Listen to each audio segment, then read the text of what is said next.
Hello my dear friends, welcome to middle class family vlogs. ಎಲ್ಲರೂ ಹೇಗಿದ್ದೀರಾ ಅಂತ comment ಮಾಡಿ ತಿಳಿಸಿ.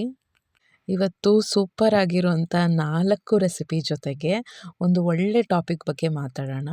4 ರೆಸಿಪೀಸ್ ಯಾವ್ದ್ಯಾವುದು ಅಂದರೆ, ಫಸ್ಟು ಗೋಬಿ ಮಂಚೂರಿ, ಆಮೇಲೆ ಬಂದು ಒಂದು ರೈಸ್ ಐಟಮ್ ಮಾಡಿದ್ದೀನಿ. ಮನೆಯಲ್ಲೇ ಸ್ವಲ್ಪ ಸಾಮಾನುಗಳಿತ್ತು. ಇದೊಂದು 2 ದಿನದ ವ್ಲಾಗು ಅನ್ಕೋಬೋದು. ಮನೆಯಲ್ಲೇ ಇರೋ ಸಾಮಾನುಗಳನ್ನ ಎಲ್ಲ ಯೂಸ್ ಮಾಡಿಕೊಂಡು ದಿಢೀರಂತ ಒಂದು rice bath, green colour rice bath ಯಾವ ರೀತಿ ಮಾಡ್ಕೊಳ್ಳೋದು ಅಂತ. ನೆಕ್ಸ್ಟು ಕಾಬೂಲಿ ಚನ ದಿಢೀರಾಗಿ ಯಾವ ರೀತಿ ಪೂರಿಗೆ ಒಂದು ಒಳ್ಳೆ ಕಾಂಬಿನೇಷನ್ನು, ಹುರ್ಗಡ್ಲೆ ಮತ್ತು ತೆಂಗಿನಕಾಯಿ ಏನೂ ಯೂಸ್ ಮಾಡ್ದೇ ಒಂದು ತಿಕ್ಕ ಗ್ರೇವಿ ಯಾವ ರೀತಿ ಮಾಡ್ಕೊಳ್ಳೋದು ಅಂತ ಹೇಳ್ಕೊಟ್ಟಿದ್ದೀನಿ. ಲಾಸ್ಟಲ್ಲಿ ಸಿಂಪಲಾಗಿ ನಾನು ಒಂದು ಹೊತ್ತಿಗೆ ಬೆಂಡೆಕಾಯಿ ಸಾರು ಯಾವ ರೀತಿ ಮಾಡ್ತೀನಿ ಅಂತ ಎಲ್ಲನೂ ಒಂದು ರೋಡ್ ಸೈಡ್ ಮತ್ತು ಟಿಪಿಕಲ್ ಹೌಸ್ ವೈಫ್ ಥರ ಹೇಗೆ ಒಂದು ರೈಸ್ ಬಾತ್ ಮಾಡೋದು, ಹೇಗೆ ಒಂದು ಹೊತ್ತಿಗೆ ಹೇಗೆ ಅಡುಗೆ ಮಾಡೋದು ಎಲ್ಲ ಇವತ್ತಿನ ಬ್ಲಾಗಲ್ಲಿ ತೋರಿಸಿದ್ದೀನಿ. ಎಲ್ಲೂ ಸ್ಕಿಪ್ ಮಾಡಬೇಡಿ. ಇದು ಬಂದು ನಮ್ಮ ಮಕ್ಕಳು ಸುಮಾರು ದಿನದಿಂದ ಕೇಳ್ತಿದ್ರು, ಗೋಬಿ ಮಂಚೂರಿ ಮಾಡಿಕೊಡು, ಗೋಬಿ ಮಂಚೂರಿ ಮಾಡಿಕೊಡು ಅಂತ. ಒಂದು ಬಂದು ತುಂಬ ಬ್ಯುಸಿಯಾಗಿ ಹೋಗಿದ್ದೀವಿ, ಎಕ್ಸಾಮ್ ಟೈಮು, ಪಾಪ ಅವ್ರಿಗೂ ಬ್ಯುಸಿಯಾಗಿ ಹೋಗಿದ್ದಾರೆ, ನಾನೂ ಬ್ಯುಸಿಯಾಗಿ ಹೋಗಿದ್ದೀನಿ. ಅದಕ್ಕೆ ಎಲ್ಲೋ ಅದು ಮಾಡಿಕೊಡೋಣ, ತುಂಬ ಬ್ಯುಸಿ ಆದ್ರೂ ಒಳ್ಳೆಯದಲ್ಲ ಅನಿಸುತ್ತೆ. ಬೇಕು, ಫ್ಯಾಮಿಲಿಗೋಸ್ಕರ ಟೈಮ್ ಸ್ಪೆಂಡ್ ಮಾಡಬೇಕು ಅಂತ ಅನಿಸ್ತಾ ಇರುತ್ತೆ. ಅವ್ರಿಗೋಸ್ಕರ ಮಾಡೋಣ ಅಂತ ಇವತ್ತು ಕೆಲವು ಆ ಥರನೇ ಒಂದು ವಾರ ನಾನೇನಾದರೂ ತುಂಬ ಬ್ಯುಸಿ ಆಗಿಬಿಟ್ಟಿದ್ದೀನಿ, ಅವರೂ ಬ್ಯುಸಿಯಾಗಿ ಹೋಗಿದ್ದಾರೆ ಅಂದರೆ, ಇಲ್ಲಪ್ಪ ಇದು ಯಾಕೋ ಟ್ರ್ಯಾಕಿಂದ ಹೊರಗಡೆ ಹೋಗ್ತಾ ಇದೆ ಅಂತ ನನಗೆ ಅನಿಸುತ್ತೆ. ಏನೇ ಎಷ್ಟೇ ಹೊರಗಡೆ ಬ್ಯುಸಿ ಇದ್ದರೂ, ಲೈಫಲ್ಲಿ ಬ್ಯುಸಿ ಇದ್ದರೂ, ಫೈನಲಿ ನಮಗೆ ಒಂದು ಕಂಫರ್ಟ್ ಝೋನ್ ಅಂತ ಕೊಡೋದು ನಮ್ಮ ಫ್ಯಾಮಿಲಿ. ಆ ಕಂಫರ್ಟ್ ಝೋನ್ ನನಗೆ ಬೇಕು. ಅದು ಎಸ್ಪೆಷಲಿ ಮಕ್ಕಳಿಗೆ ಇದೊಂದು ಚೈಲ್ಡ್ಹುಡ್ ಅವ್ರು ಕಳ್ಕೊಂಬಿಟ್ರೆ ಚೆನ್ನಾಗಿರಬೇಕು ಅವ್ರಿಗೆ. ಇನ್ನೇನು ನನ್ನ ದೊಡ್ಡ ಮಗಳಂತೂ ಈಗ ಆಲ್ರೆಡಿ ಅವಳು ಎಷ್ಟು ಮೆಚೂರ್ಡಾಗಿ ಆಡ್ತಾಳೆ ಅಂದರೆ, 7th ಸ್ಟ್ಯಾಂಡರ್ಡ್ಗೆ ಅವಳು ನನಗೆ ಬುದ್ಧಿವಾದ ಹೇಳ್ತಿರ್ತಾಳೆ, ಏನೂ ಟೆನ್ಷನ್ ಮಾಡ್ಕೋಬೇಡ ಹಾಗೆ ಹೀಗೆ ಅಂತ. ಸೊ ಅದಕ್ಕೇ ಆದಷ್ಟು ಅವ್ರಿಗೆ ಟೈಮ್ ಸ್ಪೆಂಡ್ ಮಾಡೋಕ್ಕೆ ಇಷ್ಟ ಆಗುತ್ತೆ. ಅವ್ರ ಚೈಲ್ಡ್ಹುಡ್ನ ಆದಷ್ಟು ಮೆಮೊರೇಬಲ್ ಆಗಿ ಮಾಡ್ಕೋಬೇಕು. ಫಸ್ಟು ಸಿಂಪಲ್ಲೇ ಎಲ್ಲ ರೋಡ್ ಸೈಡಲ್ಲಿ ಹೆಂಗೆ ಮಾಡ್ತಾರೆ ಆ ಥರನೇ ಮಾಡೋದು, ಬಟ್ ಸ್ವಲ್ಪ ಮನೇಲಿ ಹೈಜಿನಿಕ್ಕಾಗಿ ಮಾಡ್ತೀವಿ. ಮೈದಾ ಹಿಟ್ಟು ಮತ್ತು ಕಡಲೆ ಹಿಟ್ಟು ಅಂತೀನಿ, ಕಾರ್ನ್ಫ್ಲೋರು ಮತ್ತು ಉಪ್ಪು, ಖಾರದ ಪುಡಿ ಮತ್ತು ಸ್ವಲ್ಪ ಶುಂಠಿ ಬೆಳ್ಳುಳ್ಳಿ ಪೇಸ್ಟು, ಗರಂ ಮಸಾಲ ಎಲ್ಲ ಹಾಕಿ ಒಂದು ಪೇಸ್ಟ್ ರೆಡಿ ಮಾಡ್ಕೊಳ್ಳಿ, ಒಂದು ಸ್ಲರಿ ರೆಡಿ ಮಾಡ್ಕೊಳ್ಳಿ. ಇನ್ನೊಂದು ಕಡೆ ಕೋಸಲ್ವಾ, ಅದಕ್ಕೇ ಸ್ವಲ್ಪ ಅರಿಶಿನ ಉಪ್ಪು ಹಾಕಿ ಬೇಯಿಸ್ಕೊಳ್ಳಿ. ಆಮೇಲೆ ಬೇಯಿಸ್ಕೊಂಡಿರೋದನ್ನು ಇದಕ್ಕೆ ಹಾಕಿ ಪ್ರತಿಯೊಂದು ಕಾಲಿಫ್ಲವರ್ ಒಂದು ಇದು ಇರುತ್ತಲ್ಲ ಅದೆಲ್ಲ ಕೋಟ್ ಆಗಬೇಕು. ಚೆನ್ನಾಗಿ ಮಿಕ್ಸ್ ಮಾಡಿ, ಈ ಥರ ಪಾತ್ರೆ ತಿರುಗಿಸ್ಕೊಂಡು ಚೆನ್ನಾಗಿ ಕೋಟ್ ಮಾಡಿ ಡೀಪ್ ಫ್ರೈ ಮಾಡಿ. ಕೆಲವು ಸತಿ ಡಬಲ್ ಫ್ರೈ ಮಾಡಿದಾಗ ಕ್ರಿಸ್ಪಿಯಾಗಿ ಚೆನ್ನಾಗಿ ಬರುತ್ತೆ. ಇಲ್ಲಿ ನಾನು ಸ್ವಲ್ಪ ಸಾಸಸ್ ಯೂಸ್ ಮಾಡಿದ್ದೀನಿ. ಕೆಲವು ಸತಿ ಇಂಡಿಯನ್ ಸ್ಟೈಲು ಮಾಡ್ತೀನಿ. ಶುಂಠಿ ಬೆಳ್ಳುಳ್ಳಿ ಪೇಸ್ಟು ಅದನ್ನೆಲ್ಲ ಯೂಸ್ ಮಾಡಿ ಟೊಮ್ಯಾಟೊ ಕಟ್ ಮಾಡಿ ಹಾಕ್ಕೊಂಡು ಇಂಡಿಯನ್ ಸ್ಟೈಲ್ ಮಾಡ್ತೀನಿ. ನಮ್ಮ ಮಕ್ಕಳದು ಡಿಮ್ಯಾಂಡು ಈ ರೀತಿ ಸಾಸ್ನ ಯೂಸ್ ಮಾಡ್ಬಿಟ್ಟು ಮಾಡ್ಕೋಬೇಕು ಅಂತ. ಅದಕ್ಕೆ ಸ್ವಲ್ಪ tomato sauce, chilli sauce, red chilli sauce ಮತ್ತು ವಿನೆಗರು, ಸೋಯಾ ಸಾಸ್ ಇದನ್ನೆಲ್ಲ ಯೂಸ್ ಮಾಡಿಕೊಂಡು ಸ್ವಲ್ಪ ಬೇಸ್ನ ತಯಾರು ಮಾಡಿಕೊಂಡು ಇದೇನು ಫ್ರೈ ಮಾಡ್ಕೊಂಡಿದ್ನಲ್ಲ ಅದನ್ನು ಹಾಕೋದು. ಆ ಬೇಸ್ನ ಹೆಂಗೆ ತಯಾರು ಮಾಡ್ಕೊಳ್ಳೋದು ಅಂದರೆ, ಫಸ್ಟು ಸ್ವಲ್ಪ ಎಣ್ಣೆ ಮತ್ತು ಚಾಪ್ ಮಾಡ್ಕೊಂಡಿರೋಂಥ ಬೆಳ್ಳುಳ್ಳಿ, ಈರುಳ್ಳಿ, ಶುಂಠಿ ಬೆಳ್ಳುಳ್ಳಿ ಪೇಸ್ಟು, ಎಲ್ಲ ಸಾಸ್ಗಳು ಇದನ್ನೆಲ್ಲ ಹಾಕಿ ಒಂದು ಬೇಸ್ ತಯಾರು ಮಾಡಿಕೊಂಡು ಇದೇನು ಪ್ರಿಪೇರ್ ಮಾಡ್ಕೊಂಡಿದ್ವಲ್ಲ ಅದನ್ನು ಹಾಕಿದ್ರೆ ಆಗೋಗುತ್ತೆ. ಮೇಲಿಂದ ಬೇಕಾದರೆ ಸ್ಪ್ರಿಂಗ್ ಆನಿಯನ್ಸ್ ಹಾಕ್ಬೋದು. ನಮ್ಮ ಮನೇಲಿ ಇರಲಿಲ್ಲ, ಖಾಲಿ ಆಗೋಗಿತ್ತು. ಅದಕ್ಕೆ ನಾವು ಚಿಲ್ಲಿ ಮತ್ತು ಏನದು ಕೊತ್ತಂಬರಿ ಸೊಪ್ಪನ್ನೇ ಇಂಡಿಯನ್ ಸ್ಟೈಲಲ್ಲಿ ಸ್ವಲ್ಪ ಹಾಕಿದ್ವಿ. ಈ ಬೇಸ್ಗೆ ಈ ಥರ ಒಂದು ಕಾರ್ನ್ ಸ್ಲರಿ ಮಾಡಿಕೊಂಡ್ರೆ ತುಂಬ ಚೆನ್ನಾಗಿರುತ್ತೆ. ಅಂದರೆ ಸ್ವಲ್ಪ ಒಂದು ಸ್ಪೂನಷ್ಟು, ಒಂದು ಅರ್ಧ ಸ್ಪೂನಷ್ಟು ಕಾರ್ನ್ಫ್ಲೋರ್ನ ನೀರಲ್ಲಿ ಹಾಕಿ ಮಿಕ್ಸ್ ಮಾಡ್ಕೊಂಡು, ಗಂಟಿಲ್ದಂಗೆ ನೀರಲ್ಲಿ ಮಿಕ್ಸ್ ಮಾಡ್ಕೊಂಡು ಹಾಕಿದ್ರೆ ತುಂಬ ಚೆನ್ನಾಗಿರುತ್ತೆ. ಎಷ್ಟೊಂದು ಚಾನಲಲ್ಲಿ ತೋರಿಸ್ತಾನೆ ಇರ್ತಾರೆ. ನಾನು ಈ ರೀತಿ ಮಾಡ್ಕೊಳ್ತಾ ಇರ್ತೀನಿ. ಟ್ರೈ ಮಾಡಿ. ಏನು ಗೊತ್ತಾ, ಮಕ್ಕಳಿಗೆ ಮನೆಯಲ್ಲಿ ಆಗಾಗ ಮಾಡಿಕೊಟ್ರೆ ತಪ್ಪೇನಿಲ್ಲ, ಬಟ್ ರೆಗ್ಯುಲರಾಗಿ ಅದನ್ನೇ ಅಭ್ಯಾಸ ಮಾಡಿಸ್ಬಾರ್ದು ಅಷ್ಟೇ. ಇವತ್ತಿನ ವ್ಲಾಗಲ್ಲಿ 24 ಗಂಟೆನ ನಾವು ಲೇಡೀಸು ಕರೆಕ್ಟಾಗಿ ಯಾವ ರೀತಿ ಟೈಮ್ ಮ್ಯಾನೇಜ್ಮೆಂಟ್ ಮಾಡ್ಕೋಬೇಕು, ನಾನು ಹೆಂಗೆ ಮಾಡ್ಕೋತೀನಿ, ಅದ್ರ ಒಂದು ಬೆಸ್ಟ್ ಟ್ರಿಕ್ ಏನು ಅಂತ ಹೇಳ್ಕೊಡ್ತೀನಿ. ಈಗ ಎಲ್ಲರಿಗೂ 24 ಗಂಟೆನೇ ಇರೋದು. ಆ 24 ಗಂಟೆಯಲ್ಲಿ 8 ಅವರ್ ಮಲ್ಕೊಳ್ಳೇಬೇಕು. ಕೆಲವು ಸತಿ ವರ್ಕಿಂಗ್ ವುಮೆನ್ ಆದರೆ 6 ಅವರು ಅಂದ್ಕೊಳ್ಳಿ, 6ರಿಂದ 7 ಅವರ್ ಆಗುತ್ತೆ. ನಾನು ಇವತ್ತಿನ ಬ್ಲಾಗಲ್ಲಿ 8 ಅವರ್ ಮಲ್ಕೋತಾರೆ ಅಂತಲೇ ಅಂದ್ಕೊಂಡು ಇನ್ನು 16 ಅವರ್ಸು ಯಾವ ರೀತಿ ಪ್ಲ್ಯಾನ್ ಮಾಡ್ಕೋಬೇಕು ಅಂತ ಹೇಳ್ತೀನಿ. ಈಗ 16 ಅವರ್ಸಲ್ಲಿ ಇನ್ ಕೇಸ್ ನಾವು ವರ್ಕಿಂಗ್ ಆಗಿದ್ದರೆ ಆ 8 ಅವರ್ಸು ವರ್ಕಿಂಗ್ ಆಗೋಗುತ್ತೆ. ನಿದ್ದೆ ಮಾಡೋಕ್ಕೆ 8 ಅವರ್ಸು, ಜಾಬ್ಗೆ ಹೋಗೋಕ್ಕೆ 8 ಅವರ್ಸು, ಆಯಿತಾ. ಇನ್ನು 8 ಅವರ್ಸಲ್ಲಿ ಈಗ ನಮ್ಗೆ ಲೇಡೀಸ್ಗೆ ಏನೇನು ಟಾಸ್ಕ್ ಇರುತ್ತೆ, ಮನೆ ಕೆಲಸ, ಮನೆಯಲ್ಲಿ ಬಂದು ಕ್ಲೀನಿಂಗು, ಕುಕ್ಕಿಂಗು ಇವೆಲ್ಲ, ಬಟ್ಟೆ ಮಡ್ಚೋದು, ಬಾತ್ರೂಮ್ ತಿಕ್ಕೋದು, ಟಾಯ್ಲೆಟ್ ತಿಕ್ಕೋದು, ಕಸ ಗುಡಿಸೋದು, ನೆಲ ಒರೆಸೋದು, ಹೊರಗಡೆ ಕ್ಲೀನ್ ಮಾಡ್ಕೊಳ್ಳೋವಂಥದ್ದು, ಗಾರ್ಡನ್ ಕ್ಲೀನ್ ಮಾಡ್ಕೊಳ್ಳೋವಂಥದ್ದು, ಒಂದೊಂದು ಸೆಕ್ಷನ್ನೇ ಉಜ್ಜಿ ಉಜ್ಜಿ ತೊಳೆಯೋದು, ಹೇಳ್ತಾ ಹೋದರೆ ಒಂದು ಲಿಸ್ಟ್ ಆಫ್ ಕೆಲಸಗಳು ಇದ್ದೇ ಇರುತ್ತೆ ಅಲ್ವಾ. ಸೊ ಅದನ್ನು ಮನೆ ಕೆಲಸ ಅಂತ ಅಂದ್ಕೊಳ್ಳೋಣ. ಈ 8 ಅವರ್ಸಲ್ಲಿ ಇನ್ನೇನು ಸೆಲ್ಫ್ ಕೇರ್ ಅನ್ನೋದು ತುಂಬಾ ಇಂಪಾರ್ಟೆಂಟು. ನಾವು ಎಷ್ಟೇ ಯಾರಿಗೋಸ್ಕರ, ಮನೆಗೋಸ್ಕರ ಎಷ್ಟೇ ಏನೇ ಮಾಡಿದ್ರೂ ಕೂಡ ಸೆಲ್ಫ್ ಕೇರ್ಗೆ ಅಂತ ಟೈಮ್ ಇಡಲೇಬೇಕು, ಆಯಿತಾ. ಎಷ್ಟೆಷ್ಟು ಇಡಬೇಕು ಅಂತ ಮುಂದೆ ಹೇಳ್ತಾ ಹೋಗ್ತೀನಿ. ಜೊತೆಗೆ ಮಕ್ಕಳಿಗೋಸ್ಕರ, ಮಕ್ಕಳ ಎಜುಕೇಷನ್ನು, ಮಕ್ಕಳ ಜೊತೆ ಟೈಮ್ ಸ್ಪೆಂಡ್ ಮಾಡೋದು, ಅವ್ರಿಗೆ ಡಿಸಿಪ್ಲಿನ್ ಕಲಿಸೋದು, ಏನೋ ಒಂದಿರುತ್ತಲ್ವ, ಮಕ್ಕಳಿಗೋಸ್ಕರ ಸ್ವಲ್ಪ ಟೈಮು. ನೆಕ್ಸ್ಟ್ ನಮ್ಮ ಪಾರ್ಟ್ನರ್ಗೋಸ್ಕರ ನಾವು ಟೈಮ್ ಸ್ಪೆಂಡ್ ಮಾಡಬೇಕು. ಅವ್ರು ಬ್ಯುಸಿ ಇದ್ದರೆ ಪರವಾಗಿಲ್ಲ, ಇಲ್ಲ ಅಂದ್ರೂ ಸ್ವಲ್ಪ ಕೂತ್ಕೊಂಡು ಟೈಮ್ ಸ್ಪೆಂಡ್. ನಮ್ಮ ಹಸ್ಬೆಂಡ್ ಬ್ಯುಸಿ ಇದ್ದರೂ ಹೋಗಿ ಪಕ್ಕದಲ್ಲಿ ಕೂತ್ಕೋತೀನಿ ಅಷ್ಟೇ. ಏನು ಅದನ್ನು ಏನೋ ಟೈಮ್ ಸ್ಪೆಂಡ್ ಮಾಡ್ದಂಗೆ ಆಗ್ತಾ ಇರುತ್ತೆ. ನಾನು ನನ್ನ ಕೆಲಸ ಮಾಡ್ತಿರ್ತೀನಿ, ಅವ್ರ ಕೆಲಸ ಮಾಡ್ತಾರೆ. ಕೆಲವು ಸತಿ ಹೀಗೆ ಮ್ಯೂಚುವಲಾಗಿ ಮಾತಾಡ್ತಿರ್ತೀವಿ, ಮಕ್ಕಳ ಬಗ್ಗೆ ಮಾತಾಡ್ತಿರ್ತೀವಿ, ಈ ಥರನೂ ಟೈಮ್ ಸ್ಪೆಂಡು. ನಾವು ಅದನ್ನು ನೋಡ್ಕೋತೀವಿ. ನಾವು ಎಷ್ಟು ಬ್ಯುಸಿ ಇದ್ದರೂ ಆ್ಯಕ್ಚುಲಿ ಎಷ್ಟೊಂದು ಸರಿ ಏನಾಗುತ್ತೆ ಅಂದರೆ, ಹಸ್ಬೆಂಡ್ ಇದ್ದಾಗ ವೈಫ್ ಇರಲ್ಲ, ವೈಫ್ ಇದ್ದಾಗ ಹಸ್ಬೆಂಡ್ ಇರಲ್ಲ. ಬಟ್ ಫೈನ್, ಕೆಲವು ಸತಿ ಲೈಫ್ ಸ್ಟೈಲ್ ಆ ಥರನೇ ಇರುತ್ತೆ, ಕೆಲಸಗಳು ಆ ಥರನೇ ಇರುತ್ತೆ. ಬಟ್ ಏನು ಅಂದರೆ, ಒಂದು ದಿನಕ್ಕೆ ಒಂದು 10-15 ನಿಮಿಷನ ಒಂದು ಮ್ಯೂಚುವಲಿ ಕುತ್ಕೊಂಡು, ಅಷ್ಟು ಬ್ಯುಸಿ ಇದ್ದರೆ ಫೋನ್ಗಳಿದ್ದು ಮಾತಾಡಿ. ಆ ಕಾಂಟ್ಯಾಕ್ಟ್ ಅನ್ನೋದು ಇರಬೇಕು ಯಾವಾಗಲೂ. ಆ ಮ್ಯೂಚುವಲಿ ಒಂಥರ ಅಂಡರ್ಸ್ಟ್ಯಾಂಡಿಂಗು ಹಸ್ಬೆಂಡ್ ವೈಫ್ ಮಧ್ಯೆ ಬೇಕು. ನಾವೆಷ್ಟೇ ಬ್ಯುಸಿ ಆದರೂ ನಾವಿಬ್ರೂ ಅದನ್ನು ಅಂದ್ಕೊಳ್ತೀವಿ, ಇಲ್ಲ ಟೈಮ್ ಸ್ಪೆಂಡ್ ಮಾಡಬೇಕು ಇಬ್ಬರೂ ಕುತ್ಕೊಂಡು. ಏನೋ ಒಂದು, ಏನು ಡೈಲಿ ಮಾತಾಡೋಕ್ಕೆ ಅಂತ ಏನೂ ಇರಲ್ಲ ಬಿಡಿ. ಒಂದು ಕುತ್ಕೊಂಡು ಒಂದು ಸ್ವಲ್ಪ 10 ನಿಮಿಷ ಟಿ ವಿ ನೋಡೋದು, 10 ನಿಮಿಷ ನ್ಯೂಸ್ ನೋಡೋದು. ಈಗಂತೂ ಮನೆ ಬಗ್ಗೆ ಕೇಳ್ತಾ ಇರ್ತೀನಿ. ಈ ರೀತಿ ಏನಾದರೂ ಒಂದು ಟೈಮ್ ಸ್ಪೆಂಡ್ ಮಾಡ್ಕೊಳ್ಳೋಂಥದ್ದಕ್ಕೂ ಅಲಾಟ್ ಮಾಡಬೇಕು. ನೆಕ್ಸ್ಟು, ನಮಗೆ ಮದುವೆ ಆಗಿ ಬಂದಿದ್ದ ತಕ್ಷಣ ನಮ್ಮ ಫ್ಯಾಮಿಲಿಗೂ ನಾವು ಟೈಮ್ ಕೊಡಬೇಕು. ಸೊ 8 ಅವರ್ಸಲ್ಲಿ ಮನೆಗೆ, ಸೆಲ್ಫ್ ಕೇರ್ಗೆ, ಮಕ್ಕಳಿಗೆ, ಪಾರ್ಟ್ನರ್ಗೆ, ನಮ್ಮ ಫ್ಯಾಮಿಲಿ ಮೆಂಬರ್ಸ್ ಮತ್ತು ಫ್ರೆಂಡ್ಸ್ಗೂ ಟೈಮ್ ಕೊಡಬೇಕಾಗತ್ತೆ. ಯಾವ ರೀತಿ ಟೈಮ್ ಡಿಸ್ಟ್ರಿಬ್ಯೂಟ್ ಮಾಡ್ಕೊಳ್ಳೋದು ಅಂತ ಹೇಳ್ತಾ ಹೋಗ್ತೀನಿ.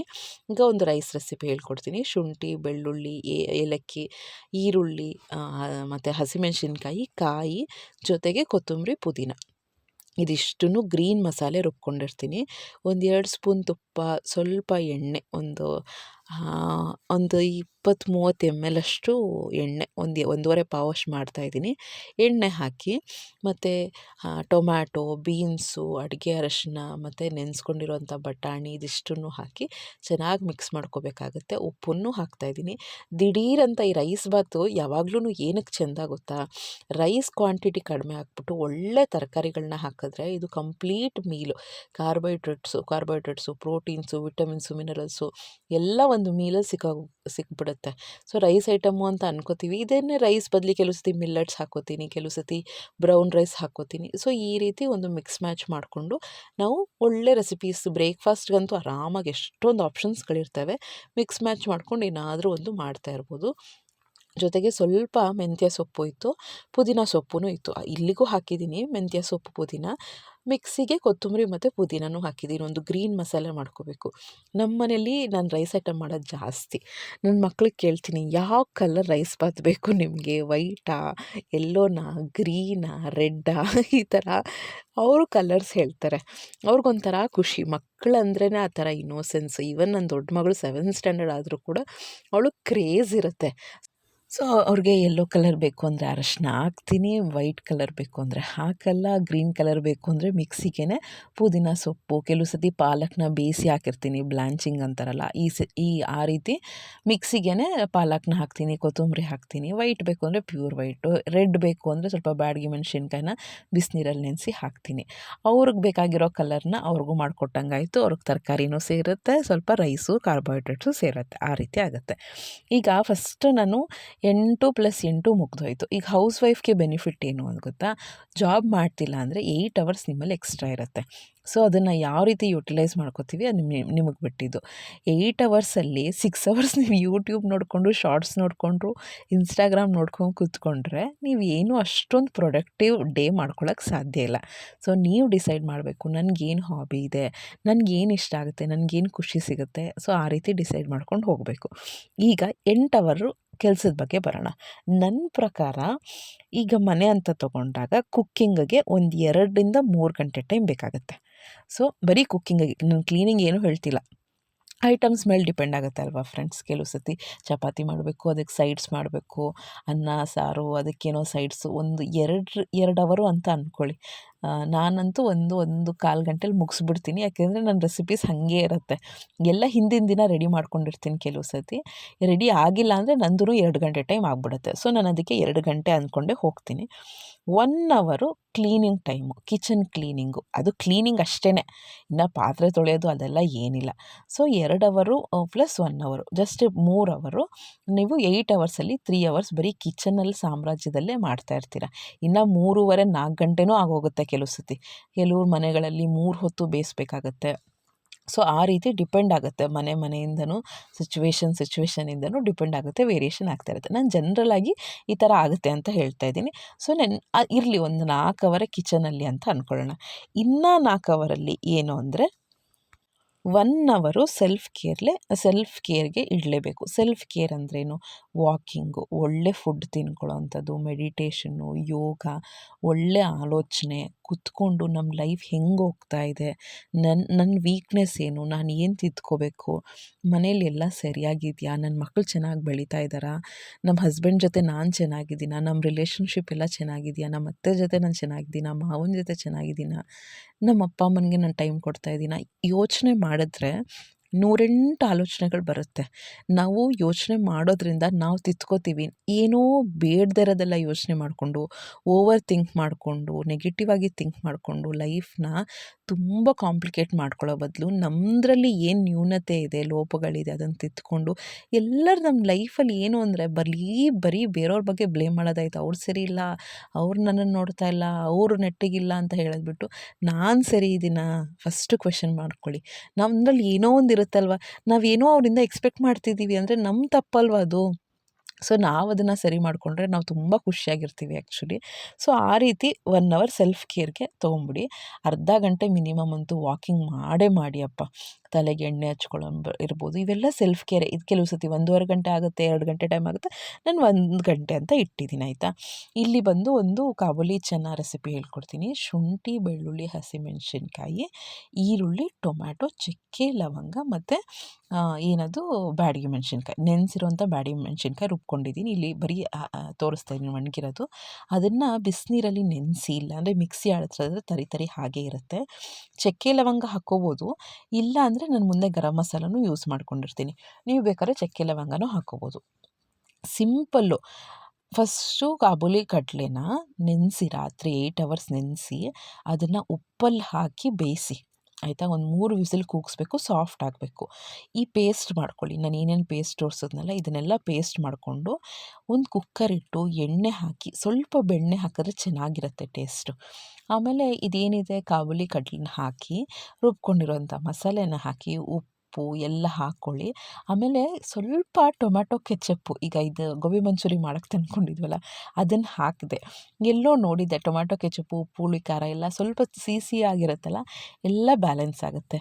ಏನು ಕಾಯಿ ಹುರ್ಗಡ್ಲೆ ಏನೂ ಇಲ್ಲದೇ ಒಂದು ತಿಕ್ಕ ಗ್ರೇವಿ ರೆಡಿ ಆಗುತ್ತೆ, ಮುಂದೆ ನೋಡ್ತೀರಾ. ಇದು ಬೆಸ್ಟ್ ಅಂದರೆ ಪೂರಿಗೆ, ಆಯಿತಾ. ನೀವು ನೋಡ್ಕೊಳ್ಳಿ ನಿಮ್ಮ ಟೇಸ್ಟ್ ಹೇಗೆ, ಇದೆಲ್ಲ ಮಸಾಲೆಗಳು ನಿಮ್ಗೆ ಇಷ್ಟ ಆಗುತ್ತಾ ಅಂತ. ನಮ್ಮ ಮಕ್ಕಳಿಗಂತೂ ತುಂಬಾ ಇಷ್ಟ ಆಯಿತು. ಸೊ ಈ ರೀತಿ ಒಂದು ಸತಿ ಟ್ರೈ ಮಾಡಿ. ನಾನು ಹೇಳ್ತಾ ಇದ್ನಲ್ಲ ಸೆಲ್ಫ್ ಕೇರ್ಗೆ 1 ಅವರು, ನಮ್ಮ ಕಿಚನ್ ಅಡುಗೆ ಮನೆ ಸಾಮ್ರಾಜ್ಯದಲ್ಲಿ 4 ಅವರ್, 5 ಅವರ್ ಮುಗೀತಾ. ಇನ್ನು 3 ಅವರ್ಸಲ್ಲಿ ಪ್ಲೀಸ್ 2 ಅವರ್ಸು ಮಕ್ಕಳಿಗೆ ಟೈಮ್ ಸ್ಪೆಂಡ್ ಮಾಡಿ, ಯಾವ ಏಜನ ಇರಲಿ, ಆಯಿತಾ. 2 ಅವರ್ಸ್ ಅವ್ರ ಜೊತೆ ಮಾತಾಡೋಂಥದ್ದು. ಅದು ಮಕ್ಕಳು ಅಂದರೆ 2 ಅವರ್ಸ್ ಸಾಲಲ್ಲ, ಅವ್ರ ಹಿಂದೆಯೇ ಬಿದ್ದಿರಬೇಕಾಗುತ್ತೆ, ಹೋಮ್ವರ್ಕ್ ಮಾಡಿಸ್ಬೇಕು. ನನಗೆ ಇಲ್ಲಿಲ್ಲ ಅಂದ್ರೂ 2 ಅವರ್ಸ್ 2.5 ಗಂಟೆ ಟೈಮು ಹೆಂಗೆ ಹೊಟ್ಟೋಗುತ್ತೆ ಅಂತಲೇ ಗೊತ್ತಾಗಲ್ಲ ನನ್ನ ಚಿಕ್ಕವಳ ಜೊತೆ. ಅವಳಿಗೆ ಊಟ ಮಾಡಿಸು, ಅವಳು ತಿಂತಾಳೆ, ಬಟ್ ಲಾಸ್ಟಲ್ಲಿ ಸ್ವಲ್ಪ ಬಿಟ್ಬಿಡ್ತಾಳೆ. ಅದನ್ನು ತಿನ್ನಿಸ್ಬೇಕಾಗತ್ತೆ, ತರಕಾರಿ ತಿನ್ನಿಸೋಕ್ಕೆ, ಓದಿಸೋಕ್ಕೆ, ಬರ್ಸೋಕ್ಕೆ, ಅವಳದ್ದು ರೆಡಿ ಮಾಡೋಕ್ಕೆ. ಬಟ್ ಈಗ ದೊಡ್ಡವಳಿರೋದ್ರಿಂದ ನನಗೆ ಸ್ವಲ್ಪ ರಿಲ್ಯಾಕ್ಸೇಷನು. ಪಾಪ ಅವಳು ಹೆಂಗೋ ಮ್ಯಾನೇಜ್ ಮಾಡ್ಕೊತಾಳೆ. ಚಿಕ್ಕವಳಿಗೂ ಹೆಂಗೋ ಮೋಟಿವೇಟ್ ಮಾಡಿ ಹೆಂಗೋ ಎಲ್ಲ ಜೋಡಿಸ್ಕೋತಾರೆ, ಸ್ಕೂಲ್ದೆಲ್ಲ ಎಲ್ಲ ಜೋಡಿಸ್ಕೊಂಬಿಡ್ತಾರೆ. ಬಟ್ ಓದಿಸೋದು ಎಲ್ಲ ನಾನೇ ಓದಿಸ್ತಾ ಇರ್ತೀನಿ. ಇಲ್ಲ ಅಂದರೂ 2-2.5 ಗಂಟೆ ಟೈಮ್ ಹೊರಟೋಗುತ್ತೆ.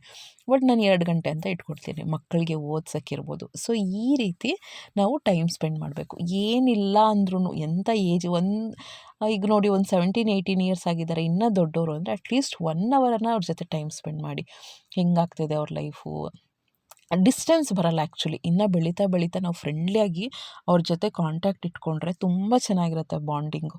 ಈಗ ಒಂದು ಏಜ್ ಆಗಿದ ತಕ್ಷಣ ಅವರು ಓದೋಕ್ಕೆ ಹೊರಗಡೆ ಹೋಗ್ಬೋದು, ಮದುವೆ ಮಾಡ್ಕೊಂಡು ಹೊರಗಡೆ ಹೋಗ್ಬೋದು. ಅದು ಏನೋ ಒಂದು ಡಿಸ್ಟೆನ್ಸ್ ಬಂದುಬಿಡುತ್ತೆ. ಗಂಡು ಮಕ್ಕಳಾದ್ರೂ ಅಷ್ಟೇ, ಹೆಣ್ಮಕ್ಳಾದ್ರೂ ಅಷ್ಟೇ. ಸೊ ನಮ್ಗೆ ಎಲ್ಲಿ ಮ್ಯಾಕ್ಸಿಮಮ್ ಒಂದು 25 ವರ್ಷವರೆಗೂ ನಾವು ಆ ಬಾಂಡಿಂಗ್ನ ಇಟ್ಕೊಂಡಿರ್ತೀವಿ. ಅದು 25 ವರ್ಷ ನಾವು ಕರೆಕ್ಟಾಗಿ ಮಕ್ಕಳ ಜೊತೆ ಬಾಂಡಿಂಗ್ನ ಇಟ್ಕೊಂಡ್ರೆ ಅದಾದಮೇಲೂ ನಾವು ಸಾಯೋವರೆಗೂ ಆ ಬಾಂಡಿಂಗ್ ತುಂಬ ಚೆನ್ನಾಗಿರುತ್ತೆ.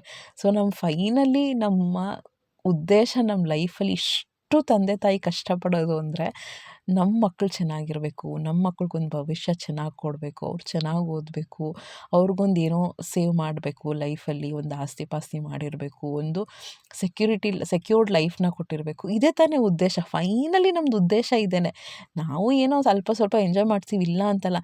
ಬಟ್ ಇನ್ನೊಂದೇನು ಗೊತ್ತಾ, ನಾನು ಎಲ್ಲೋ ಓದಿದ್ದೀನಿ, ಮಕ್ಕಳು ಮಕ್ಕಳು ಮಕ್ಕಳು ಅಂದ್ಕೊಂಡು ನಾವು ತಂದೆ ತಾಯಿರು ತುಂಬ ತ್ಯಾಗ ಮಾಡಬಾರ್ದಂತೆ. ಅದೂ ನಿಜ ಆ್ಯಕ್ಚುಲಿ.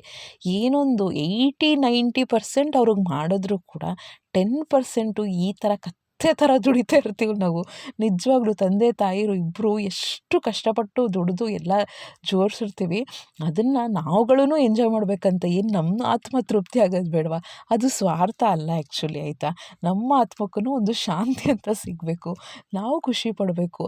ಅದು ಎಲ್ಲ ಮಕ್ಕಳಿಗೋಸ್ಕರ ಮಾಡಿ, ಬೇಡ ಅಂತಲ್ಲ, ನಮ್ಮ ಜವಾಬ್ದಾರಿ ಡೆಫಿನೆಟ್ಲಿ ನಾವು ಮಾಡಬೇಕು. ಬಟ್ ನಮ್ಮ ಲೈಫಲ್ಲಿ ನಾವೇ ಎಂಜಾಯ್ ಮಾಡಿಲ್ಲ, ಒಳ್ಳೆ ಇದ್ರ ಥರ ದುಡ್ದಿದ್ದೀವಿ ಎಲ್ಲ. ಒಂದೊಂಥರ ಒಂದು ಲೆವೆಲ್ಗೆ ಒಂದು ಏಜ್ ಆಗಿದ ತಕ್ಷಣ ಒಂದು ಸ್ಯಾಚುರೇಷನ್ ಸ್ಟೇಜ್ ಬಂದುಬಿಡುತ್ತೆ. ಅದಕ್ಕೇ ಇಲ್ಲ, ನಮ್ಮ ಮಕ್ಳಿಗೂ ಮಾಡಿದ್ದೀವಿ, ನಾವು ಮಾಡ್ಕೊಂಡಿದ್ದೀವಿ, ನಾವು ಖುಷಿಯಾಗಿದ್ದೀವಿ. ಸೊ ಆ ಥರ ಒಂದು ಪ್ಲ್ಯಾನ್ ಮಾಡಿಕೊಂಡು ಲೈಫ್ನ ಲೀಡ್ ಮಾಡ್ತಾ ಇರಬೇಕು. ಮಕ್ಕಳು ಇಂಪಾರ್ಟೆಂಟ್, ಅವ್ರನ್ನ ಒಳ್ಳೆ ರೀತಿಯಲ್ಲಿ ಬೆಳೆಸಬೇಕು. ಅವ್ರಿಗೆ ಅಂತ ಒಂದು ಸೆಕ್ಯೂರ್ಡ್ ಲೈಫು, ಅವ್ರಿಗೆ ಪ್ರಾಪರ್ಟಿ ಮಾಡ್ತಿರೋ ಇಲ್ವೋ ಅವ್ರನ್ನೇ ಒಂದು ಪ್ರಾಪರ್ಟಿ ಮಾಡಬೇಕು. ಅವ್ರನ್ನೇ ಒಂದು ಪ್ರಾಪರ್ಟಿ ಅಂದರೆ ಒಳ್ಳೆ ರೀತಿಲಿ ಓದಿಸಿ. ಕೆಲವ್ರಿಗೆ ಓದೋದು ಕಷ್ಟ, ತಲೆಗೆ ಹೋಗಲ್ಲ ಅಂದರೆ ಬೇರೆ ಸ್ಕಿಲ್ಸ್ ಎಲ್ಲ ಕಲಿಸ್ರಿ. ಅವ್ರ ಕಾಲ ಮೇಲೆ ಅವರು ಒಂದು ಏಜ್ ಆದಮೇಲೆ ನಿಂತ್ಕೋಬೇಕು. ಅಂದರೆ ಎಮೋಷ್ನಲಿ, ಫಿಸಿಕಲಿ, ಇಂಟೆಲೆಕ್ಚುಲಿ ಎಲ್ಲ ಸ್ಟ್ರಾಂಗ್ ಮಾಡೋಕ್ಕೆ ಟ್ರೈ ಮಾಡಿ ಅಂತ ಅಷ್ಟೇ. ಸೊ ಆ ರೀತಿ ಮಕ್ಕಳ ಜೊತೆ ಟೈಮ್ ಸ್ಪೆಂಡ್ ಮಾಡೋದು ಇಂಪಾರ್ಟೆಂಟು. ನೆಕ್ಸ್ಟು ಇಷ್ಟು ಆಯ್ತಲ್ಲ, ಇನ್ನು 1 ಅವರ್ ಮಿಕ್ಕಿರುತ್ತೆ. ಈ 1 ಅವರಲ್ಲಿ ಮನೆ ಕ್ಲೀನಿಂಗೇ ಆಗೋಗುತ್ತೆ. ನಾವು ಅಂತೀವಿ ಇಷ್ಟಿಷ್ಟೇ ಅಂತ, ಈ ಥರ ಟೈಮ್ ಕೊಟ್ಕೊಂಡು ಕೆಲಸ ಮಾಡೋಕ್ಕಾಗಲ್ಲ. ಬಟ್ ಹೆಚ್ಚು ಕಡಿಮೆ ಆದ್ರೂ ಒಂದು ಓವರಾಲ್ ಆಗಿ ಈ ಥರ ಒಂದು ಟೈಮ್ ಮ್ಯಾನೇಜ್ಮೆಂಟ್ ಮಾಡ್ಕೋಬೋದು. ನಾವು ಈ ರೀತಿ ಟೈಮ್ ಮ್ಯಾನೇಜ್ಮೆಂಟು, ಟೈಮ್ ಟೇಬಲ್ಲು ಏನಕ್ಕೆ ಮಾಡ್ಕೊಳ್ಳೋದು ಹೇಳಿ? ಟೈಮ್ ಟೇಬಲ್ ಇಲ್ಲ, ನಮ್ಮ ಮುಂದೆ ಯಾವ ಕೆಲಸ ಮಾಡಬೇಕು ಅಂತ ಒಂದು ಕ್ಲಾರಿಟಿ ಇಲ್ಲ ಅಂದರೆ ಕೈಯಲ್ಲಿ ಮೊಬೈಲ್ ಇರುತ್ತೆ. ಕ್ಲಾರಿಟಿ ತಲೆಯಲ್ಲಿಲ್ಲ ಅಂದರೆ ಕೈಯಲ್ಲಿ ಮೊಬೈಲು. ಎಷ್ಟೊತ್ತು ಟೈಮ್ ನೋಡ್ತಾ ಇರ್ತೀವಿ, ಎಷ್ಟೊತ್ತು ಶಾರ್ಟ್ಸು, ರೀಲ್ಸು, ಟೈಮ್ ಹೋಗೋದೇ ಗೊತ್ತಾಗಲ್ಲ. ಲೈಫ್ನ ತುಂಬ ವೇಸ್ಟ್ ಮಾಡ್ತಾಯಿದ್ವಿ, ಯೂಟ್ಯೂಬು ಅದು ಇದು ಅಂದ್ಕೊಂಡು. ನಾನು ಯಾವಾಗಲೂ ಹೇಳಂಗೆ, ನಾನು ತುಂಬಾ ನೋಡ್ತೀನಿ, ಬಟ್ ಅದರಿಂದ ಏನೋ ಕಲಿತೀನಿ ನಾನು. ಈಗ ಕಂಟೆಂಟ್ ರಿಲೇಟೆಡ್ ನಾವು ಎಷ್ಟೊಂದು ನೋಡ್ತಾ ಇರ್ತೀವಿ, ಹಿಂಗೆ ಅಪ್ಡೇಟ್ ಆಗ್ತಾಯಿದೆ CBSEದು ಅದು ಎಲ್ಲ ನೋಡ್ತಾ ಇರ್ತೀನಿ, ಇಲ್ಲ ಅಂತಲ್ಲ. ಬಟ್ ನಮ್ಮ ನಾಲೆಡ್ಜ್ನ ನಾನು ಎನ್ರಿಚ್ ಮಾಡ್ಕೊಳಕ್ಕೆ ನೋಡ್ತಾ ಇರ್ತೀವಿ. ನೀವು ಪ್ರಶ್ನೆ ಮಾಡ್ಕೊಳ್ಳಿ, ಈಗ ನನ್ನ ವೀಡಿಯೋ ನೋಡೋದ್ರಿಂದ ಎಷ್ಟೊಂದು ಜನ ಹೇಳ್ತಾರೆ ಏನೋ ಒಂದು ಲೈಫಲ್ಲಿ ಚೇಂಜ್ ಆಯಿತು ಅಂತ. ಸೊ ಏನೋ ಒಂದು ಕುಕ್ಕಿಂಗ್ ನೋಡ್ತೀರಾ, ಅದರಿಂದ ಅದನ್ನು ಟ್ರೈ ಮಾಡ್ತೀರಾ. ನಾವುಗಳು ಏನು ಮಾಡ್ತೀವಿ ಗೊತ್ತಾ, ಒಂದು 50 ರೆಸಿಪೀಸ್ನ ನೋಡ್ತೀವಿ, ಅದರಲ್ಲಿ ಏನೂ ಟ್ರೈ ಮಾಡಿರಲ್ಲ. ಸೊ ಯಾವಾಗಲೂ ಅಷ್ಟೇ, ನಾನು ಒಂದು ಕಾಲದಲ್ಲಿ ಅದೇ ಮಾಡ್ತಿದ್ದೆ, ಒಂದು 50 ರೆಸಿಪೀಸ್ನ ನೋಡೋದು, ಏನೂ ಟ್ರೈ ಮಾಡ್ತಿರಲಿಲ್ಲ, ಅದರಲ್ಲಿ 1-2 ಮಾಡೋದು. ಅದಕ್ಕೇ ನಾನು ನಿಜವಾಗ್ಲೂ ನಮ್ಮ ಮನೇಲಿ ಆ ತರಕಾರಿ ಇದೆ, ನಾಳೆ ಅದನ್ನು ನಾನು ಮಾಡೇ ಮಾಡ್ತೀನಿ. ಆ ಥರ ಇದ್ದರೆ ಮಾತ್ರ ರೆಸಿಪೀಸ್ನ ನೋಡ್ಕೊಳ್ಳಿ. ಇಲ್ಲಾಂದರೆ ಎಲ್ಲ ನೋಡಿ ಏನೂ ಟ್ರೈ ಮಾಡಿದೆ ಈ ರೀತಿ ಟೈಮ್ ವೇಸ್ಟ್ನ ಮಾಡೋಕ್ಕೆ ಹೋಗ್ಬೇಡಿ. ಎಂಟರ್ಟೈನ್ಮೆಂಟ್ ಮಾಡ್ಕೊಳ್ಳಿ. ನಾವು ಹೌಸ್ ವೈಫ್ ಆಗಿದ್ದಾಗ 1 ಗಂಟೆ ಟೈಮ್ ನೋಡಿದ್ರೂ ಏನೂ ಲಾಸ್ ಇಲ್ಲ. ಏಕೆಂದರೆ ಆಯಿತು ಟೈಮ್ ಪಾಸ್ ಮಾಡ್ಕೋಬೇಕು, ಅವೆಲ್ಲ ಹೌದು. ಬಟ್ ತುಂಬ ಯಾವ ಲೆವೆಲ್ಗೆ ಫೋನ್ ಅಡಿಕ್ಟ್ ಆಗಿರ್ತೀವಿ ಅಂದರೆ, ಇಂಪಾರ್ಟೆಂಟಾಗಿ ಮನೇಲಿ ಮಾಡ್ಕೊಳ್ಬೇಕಾರೋಂಥ ಕೆಲಸನೂ ಪೋಸ್ಟ್ಪೋನ್ ಮಾಡಿಕೊಂಡು ಮೊಬೈಲ್ನ ನೋಡ್ತಾ ಇರ್ತೀವಿ. ಸೊ ಆ ರೀತಿ ಎಲ್ಲ ತುಂಬ ಅಡಿಕ್ಟ್ ಆಗೋಕ್ಕೆ ಹೋಗಬೇಡಿ. ಸೊ ಈ ರೀತಿ ಪ್ಲ್ಯಾನ್ ಮಾಡಿಕೊಂಡು, ಒಂದು ಟೈಮ್ ಟೇಬಲ್ ಮಾಡಿಕೊಂಡು, ನನ್ನ 24 ಅವರ್ಸ್ನ ನಾನು ಈ ರೀತಿ ಪ್ಲ್ಯಾನ್ ಮಾಡ್ಕೋತೀನಿ. ಆ್ಯಕ್ಚುಲಿ ನಿಮ್ಗೆ ಎಕ್ಸ್ಟ್ರಾ ಇನ್ನೂ 8 ಅವರ್ಸ್ ಇರುತ್ತೆ. ನಿಮ್ಮ ಹಾಬೀಸು ಆ ಥರದ್ದೆಲ್ಲ ನೀವು ಏನಾದರೂ ಒಂದು ಪ್ಲ್ಯಾನ್ ಮಾಡ್ಕೋಬೋದು. ಹೌಸ್ ವೈಫ್ ಆಗಿದ್ದರೆ, ವರ್ಕಿಂಗ್ ಆಗಿದ್ದರೆ ಸ್ವಲ್ಪ ಕರೆಕ್ಟಾಗಿ ಇನ್ನೂ ನೀಟಾಗಿ ಟೈಮ್ ಟೇಬಲ್ನ ಮೇಂಟೈನ್ ಮಾಡ್ಕೋಬೇಕಾಗುತ್ತೆ. ಸೊ ಈ ರೀತಿ ಬೆಂಡೆಕಾಯಿ ಸಾರು ಮಾಡಿದ್ದೆ. ಆ್ಯಕ್ಚುಲಿ ಏನು ಕಾಯಿ, ಶುಂಠಿ, ಬೆಳ್ಳುಳ್ಳಿ, ಚಕ್ಕೆ, ಲವಂಗ, ಕೊತ್ತಂಬರಿ ಇದನ್ನೆಲ್ಲ ರುಬ್ಬಿಟ್ಟು ಒಂದು ಮಸಾಲೆ ಹಾಕ್ಬಿಟ್ಟು ಸ್ವಲ್ಪ ಬೆಲ್ಲದ ಸಿರಪ್ ಹಾಕಿದ್ದೀನಿ. ಯಾವಾಗಲೂ ಕರಗಿಸಿ ಇಟ್ಕೊಂಡಿರ್ತೀನಿ, ಅದನ್ನು ಹಾಕಿದರೆ ಸೂಪರಾಗಿ ಸ್ವಲ್ಪ ಒಂದು ಹೊತ್ತಿಗೆ ಮುದ್ದೆಗೆ ಚೆನ್ನಾಗಿರುತ್ತೆ ಅಂತ ಈ ರೀತಿ ಮಾಡಿಕೊಂಡೆ. ರೆಸಿಪೀಸ್ನ ಟ್ರೈ ಮಾಡಿ. ಎಲ್ಲ ಮನೇಲಿರುವಂಥ ಸಾಮಾನುಗಳೇ. ಮಕ್ಕಳಿಗೆ ಇಷ್ಟ ಆಗುತ್ತೆ. ಗೋಬಿ ಮಂಚೂರಿ ಅದು ಇದು ಸ್ವಲ್ಪ ಹೈಜಿನಿಕ್ಕಾಗಿ ಮಾಡಿಕೊಟ್ರೆ ಇನ್ನೂ ಖುಷಿಯಾಗಿ ತಿಂತಾರೆ, ಆರೋಗ್ಯಕ್ಕೂ ಒಳ್ಳೆಯದು. ಹೋಪ್ ಈ ವಿಡಿಯೋ ಇಷ್ಟ ಆಗಿದೆ ಅಂದ್ಕೊಳ್ತೀನಿ ಫ್ರೆಂಡ್ಸ್. ಇಷ್ಟ ಆಗಿದ್ರೆ ಪ್ಲೀಸ್ ಸಬ್ಸ್ಕ್ರೈಬ್ ಮಾಡಿಕೊಂಡು ನಿಮ್ಮ ಫ್ರೆಂಡ್ಸು, ಫ್ಯಾಮಿಲಿ ಮೆಂಬರ್ಸ್, ರಿಲೇಟಿವ್ಸ್ಗೆಲ್ಲ ಸ್ವಲ್ಪ ಶೇರ್ ಮಾಡಿ. ಚಾನಲ್ ಗ್ರೋ ಆಗೋಕ್ಕೆ ಸ್ವಲ್ಪ ಹೆಲ್ಪ್ ಮಾಡಿ. ಈ ವಿಡಿಯೋ ಇಷ್ಟ ಆದರೆ ಲೈಕ್ ಮಾಡಿ. ನಿಮ್ಮ ಒಳ್ಳೆ ಕಮೆಂಟ್ಸ್ಗೋಸ್ಕರ ನಾನು ಕಾಯ್ತಾ ಇರ್ತೀನಿ. ಎಷ್ಟು ಚೆನ್ನಾಗಿ ಕಮೆಂಟ್ ಮಾಡ್ತೀರಾ, ಖುಷಿಯಾಗಿ ಹೋಗುತ್ತೆ. ನನ್ನ ದಿನ ತುಂಬ ಚೆನ್ನಾಗಿ ಹೋಗುತ್ತೆ ನಿಮ್ಮ ಕಮೆಂಟ್ಸಿಂದ. ಆಯಿತಾ? ಸಬ್ಸ್ಕ್ರೈಬ್ ಮಾಡ್ಕೊಳ್ಳಿ, ಲೈಕ್, ಶೇರ್, ಕಮೆಂಟ್.